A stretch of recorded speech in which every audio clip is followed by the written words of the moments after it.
অজু করতে যাইয়া নাকি ধুইছি নাকি ধুই নাই,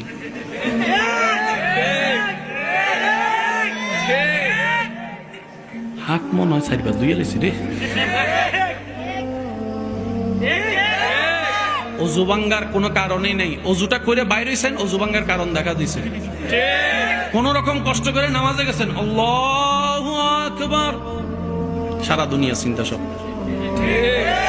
বলেন বলেন বলেন বলেন বলেন। এমনও হয় 2 রাকাত পড়ছি নাকি 1 রাকাত, নাকি বসছি না বসি নাই, তাইয়্যত পড়ছি না পড়ি নাই, হয় হয় হয়, বলেন বলেন, হয় হয়। যাদের এই সমস্যাগুলো হয় বা হয়েছে তাদেরকে আমার পক্ষ থেকে সালাম। ওয়ালাইকুম সালাম বলছে, মানে সালামের উত্তর দিছে আর কি আমাদের। জোরে বলেন, তাদেরকে আমার পক্ষ থেকে সালাম। কেন? এতদিন আপনারা এই বিষয়টা